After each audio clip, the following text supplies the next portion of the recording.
ఊర్మిళ ఎన్ని రోజులు సావిత్రితో ఆడుకుంటుంటే సావిత్రి తరపున తనని ఆడించేవాళ్లు లేక కథ ఎంత దూరం వచ్చింది. ఈ రోజు నుంచి సావిత్రికి నేనున్నాను. అనుమానం పుట్టకూడదు. పుట్టింది. అది మనకి ఉపయోగపడుతుందన్నప్పుడు వదలకూడదు. ఎన్ని పనులున్నా పెళ్లి రోజు కదా, ఇంటికొచ్చేసి ఉండాల్సిందన్నయ్య. సరదాగా వదిన నువ్వు సెలబ్రేట్ చేసుకునేవాళ్లు కదా. కుదరదులేమ్మా.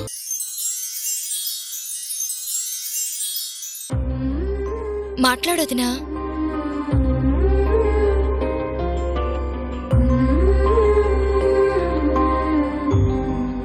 ఏమండి,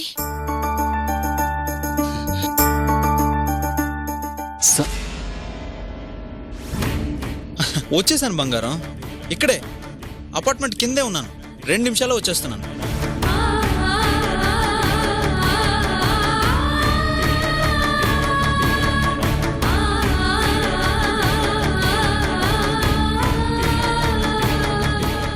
ఏమండి,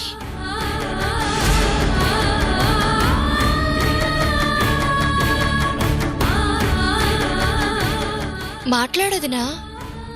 ఫోన్ కట్ అయింది.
వచ్చేసాను బంగారం. ఇక్కడే అపార్ట్మెంట్ కిందే ఉన్నాను. 2 నిమిషాల్లో వచ్చేస్తున్నాను.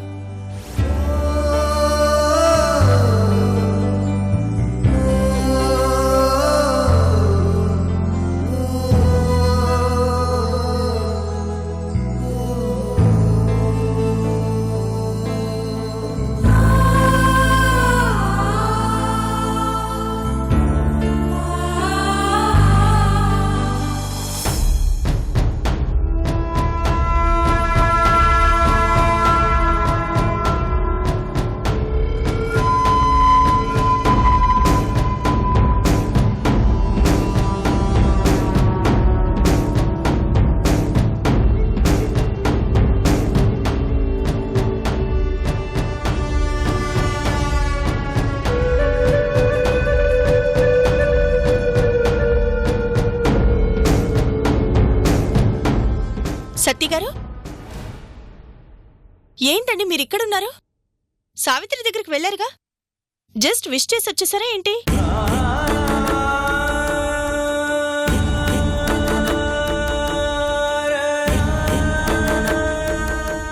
మాట్లాడరేంటండి?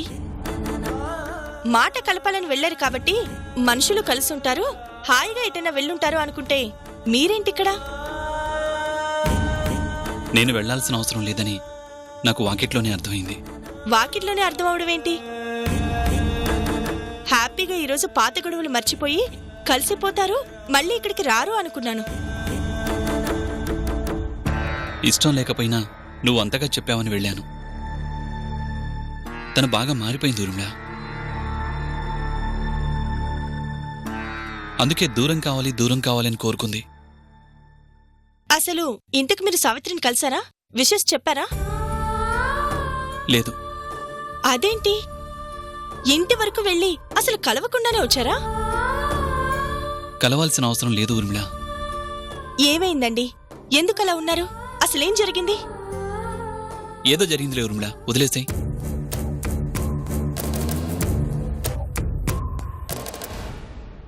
నువ్వన్నట్లు భార్యాభర్తలు అన్న తర్వాత చిన్న చిన్న మనస్పర్ధలుంటాయి. అవి ఒకరి మీద ఒకరికున్న ప్రేమ గురించి తెలియజేయడానికి ఉపయోగపడాలి, కానీ దూరం చేసేలా ఉండకూడదు. మా గొడవకు అసలు అర్థం లేదు. నా భార్య ఇష్టంగా అడిగింది కదా అని నేను బయటకొచ్చాను. బయటికి వెళ్లటమే నాకు కావాలి అన్నట్లు సావిత్రి ఊరుకుంది. చచా, సావిత్రి అలా ఎందుకు అనుకుంటుందండి? మీరంటే తనకెంత ప్రేమో నాకు తెలీదా? ఏదో ఈ మధ్య అలా అంటుంది, కానీ అంతకుముందు ఎంత బావుండేది. అప్పట్లా సావిత్రి ఇప్పుడు లేదు. బహుశా ఎప్పటికీ అప్పట్లా కాకపోవచ్చు కూడా.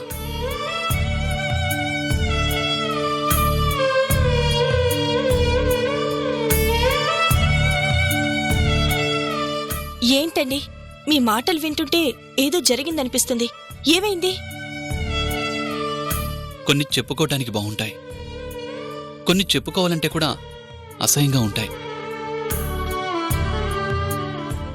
నా మనసేం బాలేదు, నన్ను ఒంటరిగా వదిలే.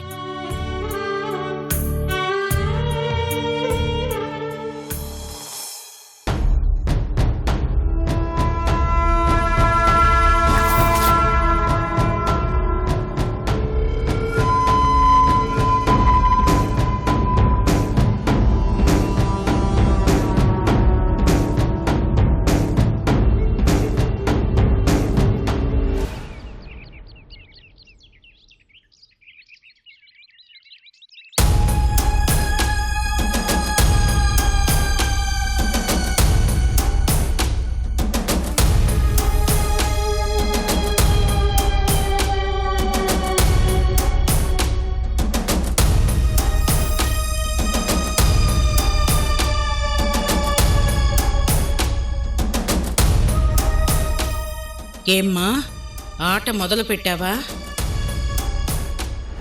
నేను ఒకలా ఆడాలి అనుకున్నాను, కాని మరోలా ఆడాల్సొచ్చేలా ఉంది. అంటే ఫ్యామిలీనే కొంచెం తేడా ఫ్యామిలీలా ఉందత్తయ్యా.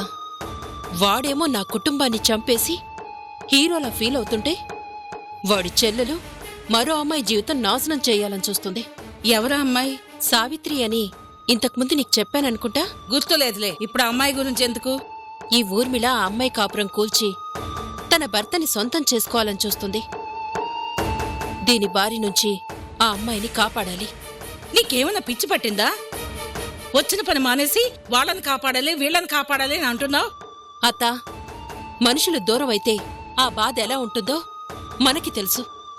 అలాంటి బాధ మరో అమ్మాయికి వస్తుంది అంటే సహాయం చేయడంలో తప్పే ఉంది. అందుకని వచ్చిన పని వదిలేస్తావా? ఎవరో సావిత్రి గురించి మనకేంటి? మనం దేనికొచ్చామో ఆ పని చూడు ముందు. వచ్చిన పని మర్చిపోయేంత చిన్నది కాదు, గుర్తుందిలే అత్తా. సావిత్రి గురించి నాకు తెలుసు. చాలా మంచి అమ్మాయి. అమాయకంగా ఈ ఊర్మిళ వేసిన ఉచ్చులో పడింది. ఆ అన్న అండ చూసుకొని ఇది ఆ సావిత్రి జీవితం నాశనం చెయ్యాలని చూస్తుంది. ఆ అమ్మాయికి ఒక మంచి దారి చూపించాలి అంటే ఆ దారిలో ఊర్మిళ లేకుండా చెయ్యాలి. దానివల్ల మనకొచ్చే లాభం ఏముంది? మనకు కావాల్సిందేంటి? ఊర్మిళని ఆడించడం, దాని అన్నని ఏడిపించడం, అంతేగా. సావిత్రికి ఊర్మిళ సమస్యగా ఉంది. మనం తన సమస్యని తీర్చామంటే ఊర్మిళకి సమస్య మొదలవుతుంది. ఎప్పుడూ శత్రువు బలాన్ని చూడకూడదత్తా, బలహీనతని చూడాలి. బలహీనత దొరికింది అంటే బలం గురించి ఆలోచించాల్సిన అవసరం లేదు. ఉర్మిళ బలహీనత నాకు దొరికింది. నాకొదిలే, నేను చూసుకుంటాను. దృష్టి మళ్ళితే లక్ష్యం దారి తప్పుతుంది. అదే నా భయం. నీకా భయం అవసరం లేదు. లక్ష్యాన్ని గురి తప్పకుండా కొట్టగలిగే ఆయుధం ఇది.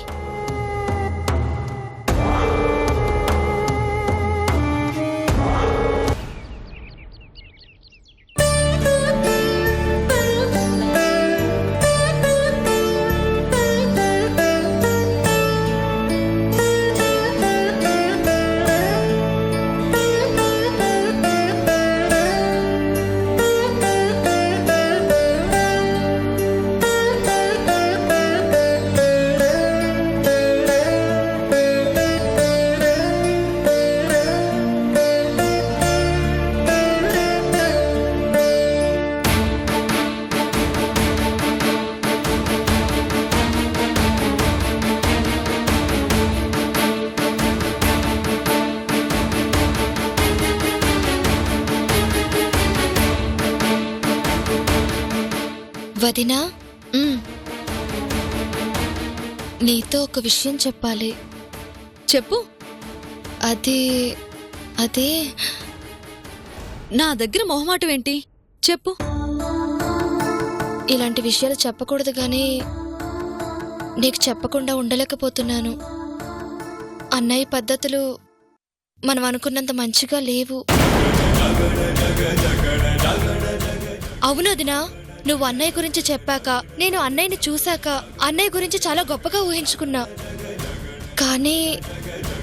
కానీ నేను ఊహించుకున్నంత గొప్పవాడేం కాదు వదినా అన్నయ్య. ఎవరో అమ్మాయితో చాలా క్లోజ్గా తిరుగుతున్నాడు. నీకేమో క్యాంప్ కని చెప్పాడు. ఇంట్లో రాముళ్లా నటిస్తూ వీధిలో కృష్ణుళ్లా తిరిగే అలాంటి వాళ్ళని అస్సలు నమ్మకూడదు. నీ దగ్గర మంచిగా నటిస్తూ నిన్ను చాలా మోసం చేస్తున్నాడు. జాగ్రత్తగా ఉండదు నాన్న.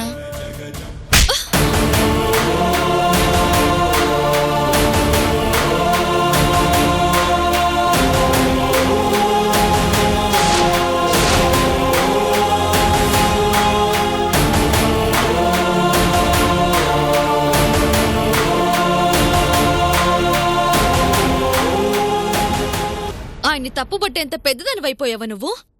ఆయన గురించి ఏం తెలుసని మాట్లాడుతున్నావు? పరాయి ఆడపిల్లతో కనిపిస్తే చెడ్డవాడా? ఆ అమ్మాయి ఎవరు ఏంటని ఆలోచించరా?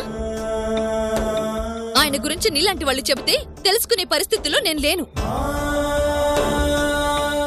ఆయన గురించి ఇలా చిల్లరగా మాట్లాడేదానివైతే నువ్వేంట్లో ఉండాల్సిన అవసరం లేదు. వచ్చిన పని చూసుకుని నీ పరిధిలో నువ్వు ఉంటే బాగుంటుంది. పరిధి దాటాలని చూస్తే ఈ ఇంట్లో ఉండాల్సిన అవసరం లేదు.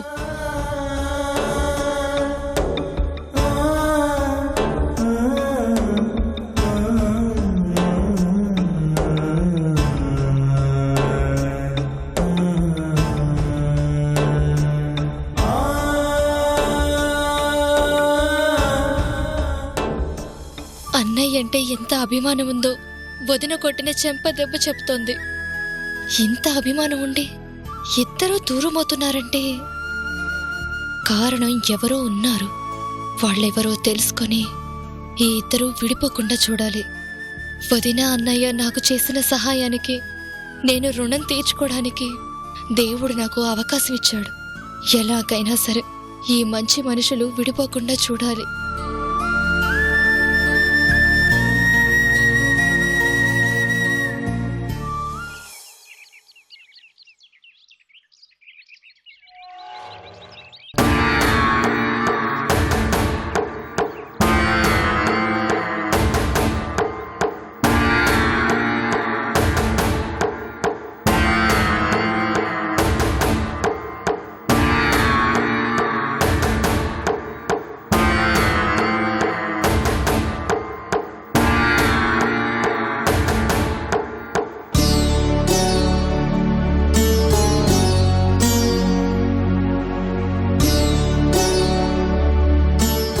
సత్యగారు,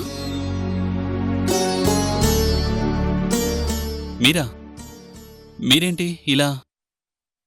మీతో మాట్లాడి వెళ్దామని వచ్చాను. మాట్లాడడానికి ఏముందండి? మీరు ఇంట్లో ఉండకుండా ఇక్కడ ఉండటం ఏంటండి? ఇలా ఉండాల్సొచ్చింది. దానిష్టానికి అది ప్రవర్తిస్తుంటే మీరెందుకు అన్నీ భరిస్తున్నారు? తనంటే ఇష్టం కాబట్టి. ఎంత ఇష్టం ఉన్నా ఇదేంటండి? మీ ఇంట్లో మీరు ఉండకుండా ఇలా బయట ఉండటం ఏంటి? సావిత్రి మా మధ్య దూరం కావాలి అంది. అందుకే దూరంగా వచ్చేశాను. నాకోసం మీరొచ్చిన మాత్రం సావిత్రి రాలేకపోతోంది. అంత కానివాణ్ణైపోయాను మీ ఫ్రెండ్కి. దానిష్టం ఏంటండి? మొహం పగలగొట్టి ఏంటి నీ ఇష్టమని బుద్ధి చెప్పాల్సింది పోయి అదే అడిగిందని ఇలా మీరు వాళ్ళ దగ్గర వీళ్ళ దగ్గర ఉండటం ఏంటండి? నాకు సావిత్రి అడిగింది చేయటం తప్ప మరొకటి తెలీదు. ఇంతకు ముందు ఆ అలవాటు లేదు, ఇక ముందు ఆ అలవాటు చేసుకోను. అసలేమైందండి దానికి? ఎందుకిలా ప్రవర్తిస్తుంది? మొదట్నుంచి బానే ఉంది కదా. మీకోసం ఎంత తపన పడిందో, ఎన్ని కష్టాలు పడిందో నా కళ్ళారా నేను చూశాను. అలాంటి సావిత్రి ఈరోజు ఇలా ఎందుకు ప్రవర్తిస్తుంది? అసలు మిమ్మల్ని దూరం చేసుకోవాలన్న ఆలోచన తనకెందుకొచ్చింది? అదొక్కటే నాకు అర్థం కావడం లేదు. లేదండి, ఇది దానికి పుట్టిన బుద్ధి కాదు. ఏదో కారణం ఉంది. లేదంటే అది ప్రాణం పోయినా మీకు దూరం కాదు. నాకెందుకో ఎవరి బలవంతం మీదో అదిలా చేస్తుందనిపిస్తుంది. దీని వెనక ఊర్మిళ ఏమన్నా ఉందంటారా? ఖచ్చితంగా దీనిలో ఊర్మిళ ప్రమేయం లేదు.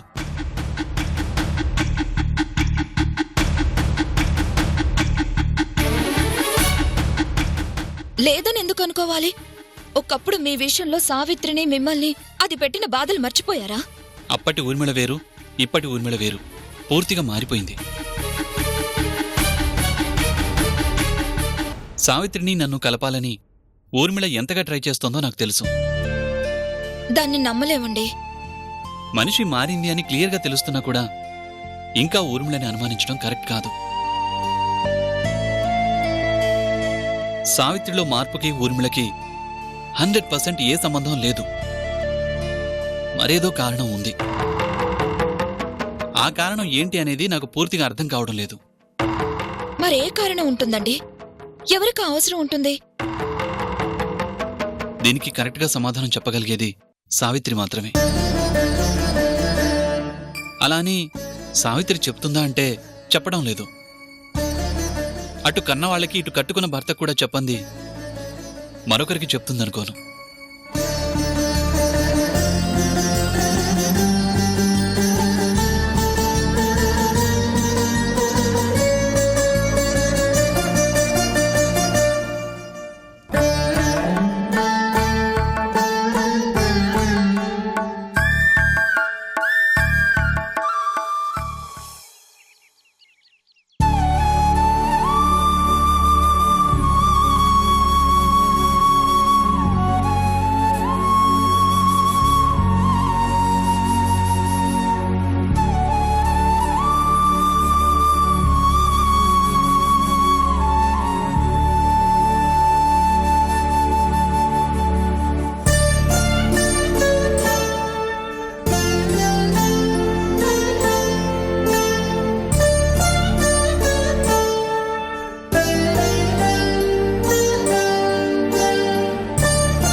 వదినా,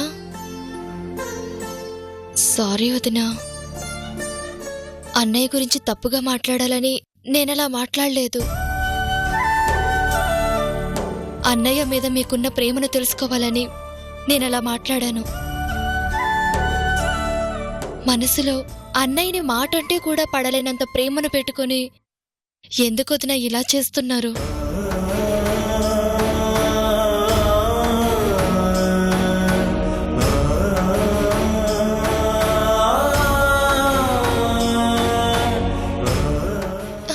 వదినా, ఇంకా నా మీద కోపం తగ్గలేదా? నేను నిజంగా అన్నయ్యని అనుమానించలేదు. ముక్కు మొహం తెలియని నాకు మేమున్నావమ్మా అంటూ అన్నగా ప్రేమగా మాట్లాడిన అన్నయ్యని అనుమానిస్తానా? మీ మధ్య ఏం జరిగిందో తెలియకపోయినా పెరుగుతున్న దూరం మాత్రం తెలుస్తూనే ఉంది. ఆ దూరం అన్నయ్య మీద అభిమానం లేకనా అనేది తెలుసుకుందామని నీతో అలా మాట్లాడాను. మరి మనసులో ఇంత ప్రేమ పెట్టుకొని ఎందుకు ఇలా దూరం అయిపోతున్నారు? తెలుసుకుని నువ్వు చేయగలిగిందేం లేదు. ఆ విషయం వదిలే. ఏం వదినా, నేను తెలుసుకోకూడనంత పరాయిదాన్నా?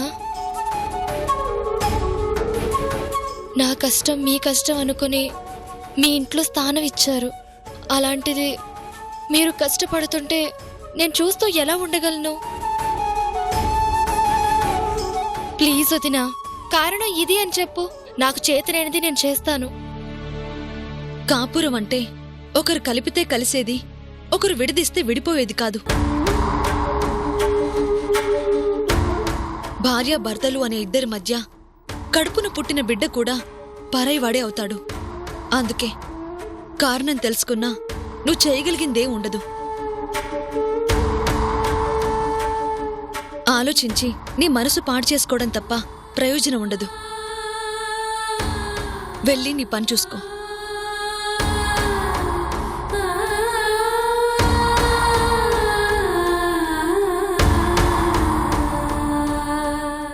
వదిన ఎందుకు ఇలా ప్రవర్తిస్తోంది?